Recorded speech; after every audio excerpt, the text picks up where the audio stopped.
Mornings had always been the quietest part of my day. The world outside still felt half asleep, the sun barely beginning to rise, and for those few moments, everything seemed still, peaceful. I used to savor that silence, a cup of coffee in my hands, the soft hum of the refrigerator the only sound in the kitchen. But this morning was different. This morning, my hands were shaking. My heart was hammering so hard I could feel it in my throat, and in my grip was a single crumpled receipt that didn't belong in my home. It had been a normal night, at least, that's what I thought. Maureen had left for work as usual, her scrubs neat, her hair tied back in that effortless way she always did. She kissed me goodbye, mumbled something about an exhausting shift ahead, and disappeared through the front door. I went to bed like I always did, sleeping alone like I always had on the nights she worked. And when I woke up, she was back, just like always, except this time, I noticed something was off. She didn't greet me when she walked in. No tired smile. No half-asleep kiss on the cheek. Just a brief glance in my direction, her eyes unreadable, before she muttered something about needing a shower and vanished into the bathroom. I don't know why I even glanced at her bag. Maybe it was instinct. Maybe it was because of how fast she disappeared, how she hadn't even set her things down in their usual spot. Maybe some deep, hidden part of me had already been preparing for this moment long before I realized it myself. But whatever the reason, I looked, and what I saw made my stomach drop. Her purse was half open, as if she'd hurriedly tossed something inside. That alone wouldn't have meant much. But then I saw it, something peeking out from between her wallet and a set of keys. A piece of paper. It could have been anything. A grocery receipt, a patient list, some random scrap she'd stuffed in there without thinking. But something about the way it was crumpled, the way it was jammed carelessly into her bag, made me pause. I reached for it, fingers tightening around the thin slip. My breath felt caught in my throat as I slowly smoothed it out. And then I saw the words. Marriott Hotel. Transaction. 3:47 a.m. I read it once. Twice. My mind refused to process it, refused to connect the pieces, but my body had already understood. A sharp, ice-cold sensation spread through my chest, my grip on the paper tightening as if holding onto it might somehow change what I was seeing. A hotel? Not the hospital. Not anywhere near the hospital. A hotel? I felt like I was standing on the edge of something massive, something I couldn't yet see the bottom of. My hands were clammy. My pulse roared in my ears. My first instinct was to tell myself there had to be a reasonable explanation. Maybe she had been too exhausted to drive home. Maybe she needed a place to rest. But then my eyes drifted lower. 2 guests. My stomach lurched. I gripped the edge of the counter, suddenly feeling unsteady. The receipt trembled in my fingers as my mind fought against the obvious. My wife had been in a hotel at nearly 4 in the morning, and she hadn't been alone. The sound of running water filled the house, an almost mocking backdrop to my spiraling thoughts. She was right there, just a few feet away, showering off the remnants of whatever had happened while I'd been lying in our bed, sleeping like a fool. A wave of nausea rolled through me. I swallowed hard, my throat dry, my mind screaming at me to do something, anything. But all I could do was stand there, gripping that tiny piece of paper, as my entire world shattered around me. The receipt felt heavier in my hands than it should have, like it carried the weight of every unspoken doubt I'd ignored for months. The words blurred slightly as my vision narrowed, my heartbeat pounding so loudly that I could barely hear the steady hum of the shower anymore. I tried to breathe, tried to rationalize. Maybe, just maybe, there was an explanation. A work emergency? A mistake? A coincidence? But that last line on the receipt, 2 guests, kept screaming at me, refusing to let go. I forced myself to move, stuffing the slip of paper back into her purse as carefully as I could. My hands were shaking. The last thing I needed was for her to notice something was off. I turned away, gripping the counter, inhaling deeply to steady myself. I couldn't confront her, not yet. I needed more. I needed certainty. If I stormed into the bathroom now, demanding answers, she'd deny it. She'd twist the truth. She'd turn it around on me. I needed to play this smart. With deliberate movements, I walked to the kitchen and poured myself another cup of coffee, the simple action grounding me. I had to act normal. The steam curled into the air as I leaned against the counter, pretending to check my phone. The shower turned off. My body stiffened. Every instinct told me to turn, to stare at the bathroom door as it slowly creaked open. But I forced myself to remain casual, to keep my breathing steady. She stepped out, wrapped in a towel, her damp hair clinging to her neck. There was something off about her face. It wasn't exhaustion, not the kind I was used to seeing after a night shift. No, this was different. There was color in her cheeks, a glow to her skin that didn't come from hospital lights or fatigue. She looked refreshed. I clenched my jaw, gripping my coffee mug a little too tightly. "Morning," I said, forcing my voice to sound natural. She blinked, startled for half a second, like she hadn't expected me to be standing there. Then, she recovered. "Morning," she murmured, running a hand through her damp hair. She gave me a tired smile, but I saw it now. The small cracks in her expression, the hesitation in her movements. She was acting normal. Too normal. I forced a chuckle. "Rough shift?" She sighed dramatically, shaking her head. "You have no idea. It was insane. Barely sat down all night." Lie. I swallowed the lump in my throat. "Yeah? Must have been brutal." She nodded, moving past me, her towel still wrapped tightly around her body. "I just need to sleep for a bit." I watched her walk into the bedroom, my eyes narrowing slightly as she grabbed a pair of pajamas from the dresser. Then, I noticed something else, something small but glaringly out of place. Her wedding ring. It wasn't on her finger. It was sitting on the nightstand. My pulse quickened. Maureen never took off her ring. Not for showers, not for work, not for anything. It was a habit, something she'd done for years without thinking. But now, here it was, abandoned on the nightstand, forgotten in her rush to undress. I took a slow step forward. "Hey," I said casually, "you left your ring over here." She froze, just for a split second. It was so fast I almost missed it. Then, she turned, feigning surprise. "Oh," she said, giving me a sheepish smile. "I took it off last night before I left. Didn't want to lose it at work." Another lie. My stomach twisted. She had never taken off that ring before, not once. "Right?" I said, nodding slowly, letting her words hang between us. She climbed into bed, pulling the covers over herself, already closing her eyes. "Wake me up in a few hours?" "Of course," I murmured. I stood there for a moment longer, staring at her as she shifted under the blankets. She looked so peaceful, so innocent. And yet, I knew, something wasn't right. I turned on my heel and walked out of the room, my mind racing. I needed answers.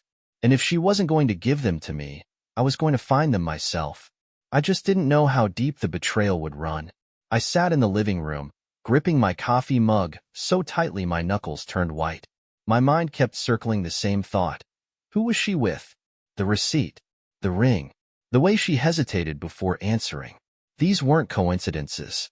They were cracks in a story that didn't add up. Maureen was lying to me, but I couldn't just accuse her without proof. I needed to be careful. I needed to think. I glanced at the clock. 7:12 a.m. She had just fallen asleep. That meant I had at least a few hours to figure things out before she woke up. My phone was sitting on the coffee table. I grabbed it, my heart pounding as I pulled up our phone records. We were on the same plan, so I could see all outgoing and incoming calls. My breath caught in my throat. There, at 3:02 a.m., was a call. An outgoing call, to a number I didn't recognize. It lasted 6 minutes. I clicked on the number, my fingers hovering over the call button, but I hesitated. If I called now and someone answered, I wouldn't know what to say. I needed to approach this smarter. Instead, I copied the number and pasted it into a search engine.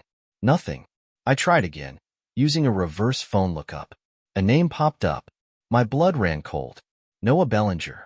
I didn't recognize it, but that didn't mean anything. It wasn't a coworker. It wasn't family.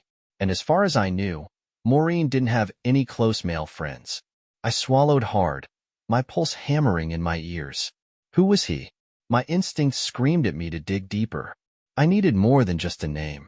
I needed to know how he fit into my wife's life. I opened her laptop, which was still sitting on the dining table from the night before. The screen was locked, but I knew the password. She never changed it. I typed it in. The desktop loaded instantly. I clicked on her messages, and there, buried beneath a few casual texts from coworkers, was a name that made my heart lurch. Noah. My hands trembled as I clicked the conversation. At first, it was normal, friendly, even. Conversations about work, about nothing in particular. But the deeper I scrolled, the more my stomach twisted into knots. The messages changed. Noah. Last night was amazing. Maureen.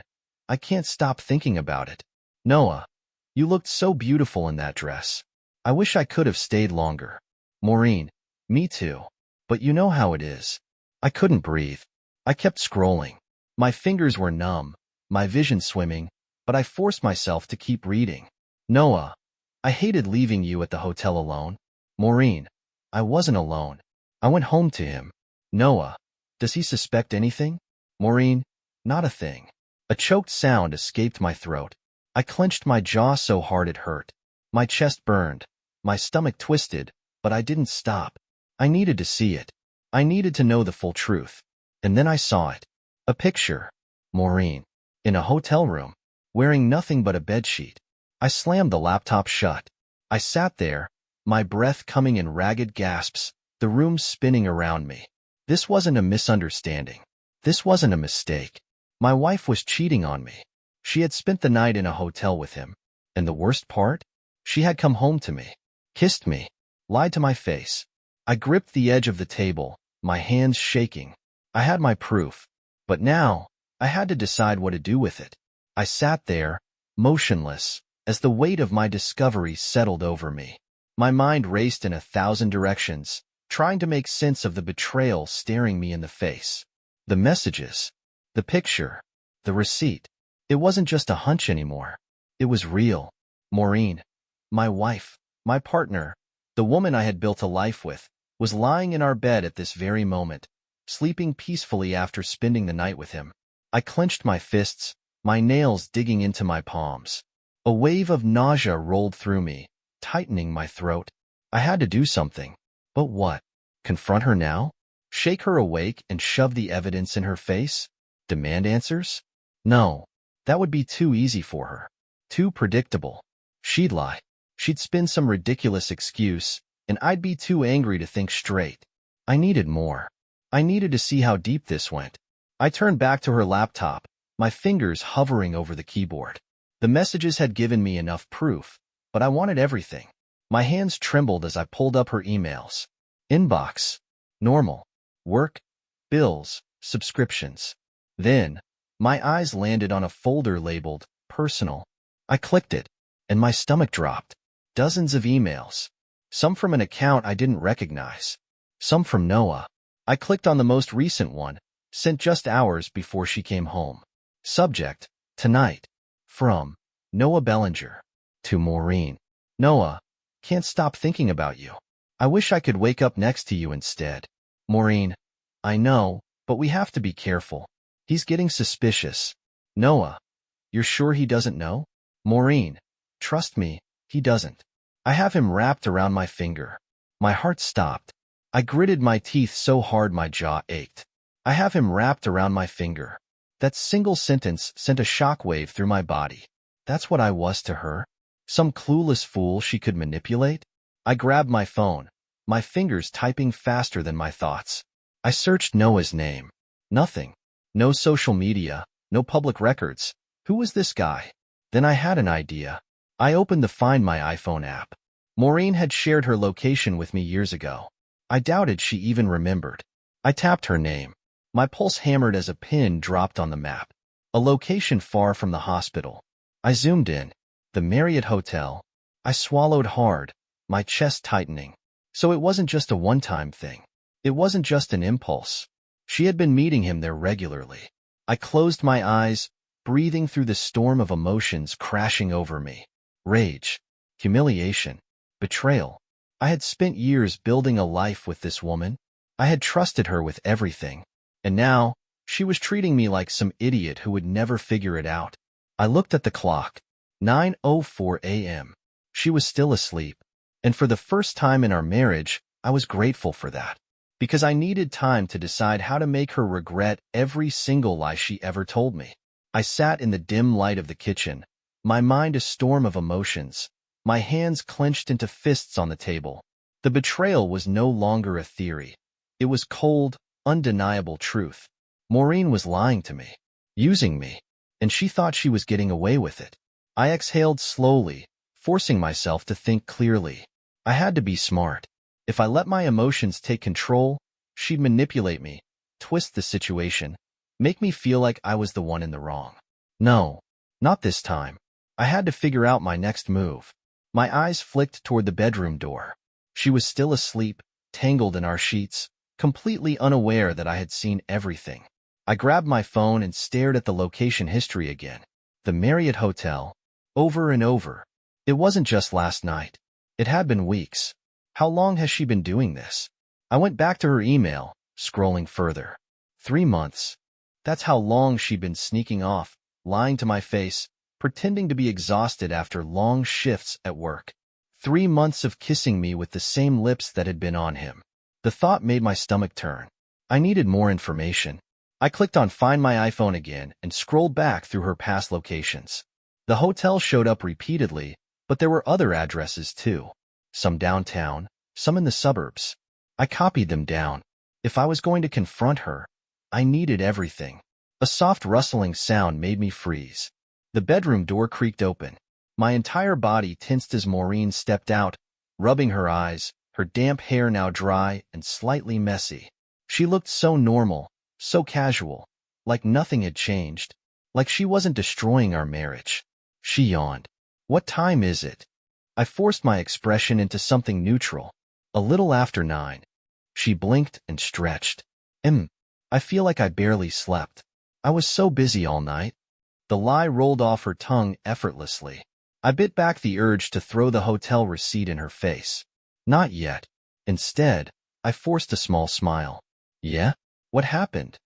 She hesitated, just for a second. Just, hospital stuff. Short-staffed again. I nodded slowly, studying her face. She was too calm, too confident. She really thought I didn't know. She padded into the kitchen and poured herself some coffee, completely unaware that my heart was pounding like a war drum. I needed to keep playing dumb. For now. Hey, I said casually, you have any plans today? She sipped her coffee, not looking at me. Probably just catch up on sleep. Why? I was thinking we could go out, I said smoothly. Lunch, maybe? She hesitated. Another small crack. Maybe tomorrow? I'm just so exhausted. Lie. She was planning on seeing him. I smiled, pretending I didn't notice the shift in her tone. Yeah, of course. You should rest. She leaned over and kissed my cheek, and I nearly flinched. I wanted to wipe her touch off my skin. She had no idea that her entire world was about to collapse. I just needed to decide how to do it. She kissed me on the cheek and walked back into the bedroom like nothing had happened. Like she hadn't just spent the night with another man. Like I hadn't uncovered every dirty little secret she thought she had hidden from me. I sat there, watching the coffee in my mug grow cold, my mind racing. She was going to meet him today. I was sure of it. The hesitation in her voice, the slight flicker in her eyes when I asked about her plans. It was all there. She had no intention of staying home, and I wasn't about to let her get away with it. But I needed to be patient. If I acted too soon, if I confronted her now, she'd spin it, twist it, make me the bad guy. No, I needed something undeniable, something so clear that she wouldn't be able to talk her way out of it. I reached for my phone and scrolled back to her location history. The hotel was her usual spot, but today, I needed to know exactly where she was going. I opened the app, watching her live location. She hadn't left yet, but I could wait. I grabbed my laptop and started going through her emails again, reading deeper into the messages she had exchanged with Noah. And that's when I found it. An upcoming reservation. The Valencia Inn. It wasn't just any hotel. It was a romantic getaway spot, just an hour outside the city. The email confirmed a 2-night stay under Noah's name, with a check-in time of 3 p.m. today. I exhaled slowly, my fingers gripping the table. She wasn't just sneaking around behind my back. She was leaving me for him. Everything clicked into place. The extra shifts, the emotional distance, the way she had slowly stopped making plans with me. She had been pulling away for months, preparing for this moment. And today, she was finally going to walk out of my life. Unless I stopped her first. I closed the laptop and set it aside, my mind locking into place. I wasn't going to yell. I wasn't going to beg. I wasn't going to let her manipulate me. No, I was going to let her walk right into the trap she had set for herself. And when the moment was right, I was going to watch her world crumble. Hours passed. I pretended like nothing was wrong. She moved around the house, acting normal, occasionally glancing at her phone. She was waiting for something, probably a message from him. Finally, at 1:30 p.m., she made her move. She walked into the bedroom and started packing a small overnight bag. My chest burned with anger, but I didn't let it show. I stayed in the kitchen, scrolling through my phone, acting like I wasn't watching every little thing she did. At 1:45 p.m., she came out, dressed in casual but flattering clothes. Jeans that hugged her curves, a fitted sweater, makeup done just enough to look effortless. The kind of outfit she never wore for me anymore. "I'm gonna run a few errands," she said, grabbing her purse. "Might be gone for a while." I forced a smile. "Okay, drive safe." She nodded, gave me one last look, and walked out the door. The second it shut behind her, I grabbed my keys and followed. This time, I wasn't going to sit at home and wonder. This time, I was going to see it with my own eyes. The moment the front door clicked shut, I was on my feet. My hands were steady now. The hesitation, the confusion, it was all gone. I knew what I had to do. I waited exactly 2 minutes before stepping outside. Just enough time to make sure she was far enough ahead that she wouldn't notice me trailing her. I slid into my car, gripping the wheel tightly. I wasn't just going to follow her. I was going to catch her. She drove with confidence, never once glancing in the rearview mirror. She wasn't worried. She wasn't second-guessing her decision. She thought I was back home, clueless, sitting in the kitchen drinking coffee like a fool. She had no idea I was behind her. The ride took almost an hour. At first, I thought she might head straight for the hotel, but she made a stop instead, a quiet parking lot outside a shopping plaza. I pulled into a space a few rows back and killed the engine, my heart pounding. I watched as she grabbed her phone, typed something, and sat there, waiting. My fingers tightened around the steering wheel. She's meeting him here first. A few minutes passed. Then, another car rolled in. A dark-colored SUV. Tinted windows. Nothing flashy, nothing obvious. But I knew the moment I saw it. This was him. My stomach twisted as the driver's side door opened. A man stepped out. Tall, dark hair, athletic build. The kind of guy who looked like he had options. And, apparently, my wife was one of them. "Noah." He walked over to her car and tapped on the window. She unlocked it immediately. I watched, my jaw clenched so tightly it hurt, as he climbed into the passenger seat. And then, without a single second of hesitation, she kissed him. A deep, familiar kiss. The kind that spoke of practice. The kind she hadn't given me in months. I couldn't breathe. Everything I had suspected was now confirmed, playing out right in front of me like some cruel movie. They talked for a bit. I couldn't hear them, but I didn't need to. Her expression, her body language, it told me everything. She wasn't nervous. She wasn't second-guessing. She was excited. Excited to be with him. Excited to leave me behind. I sat there, gripping the wheel, my mind racing.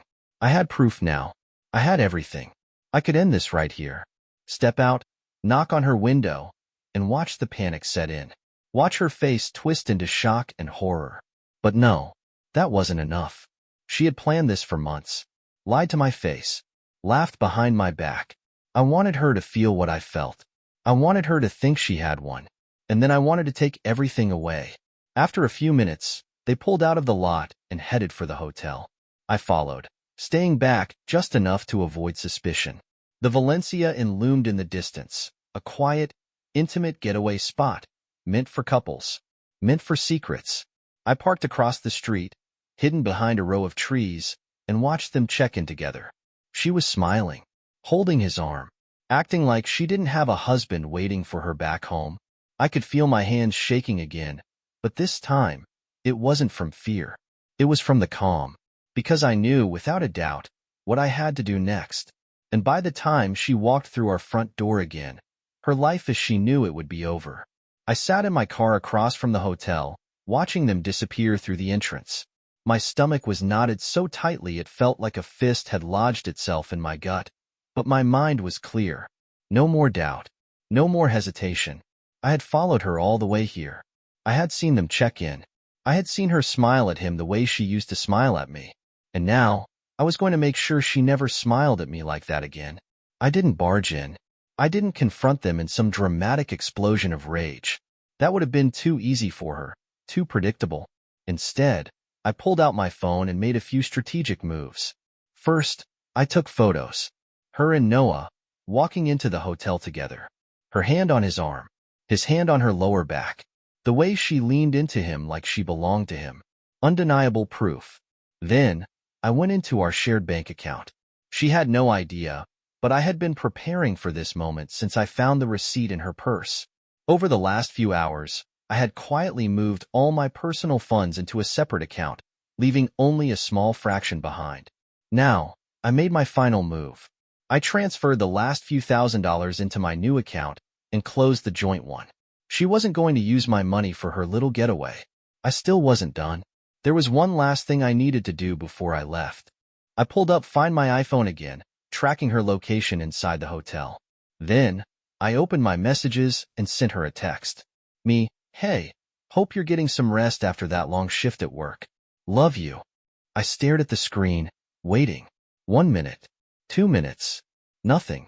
She had no idea that I was sitting just outside, watching her throw our marriage away.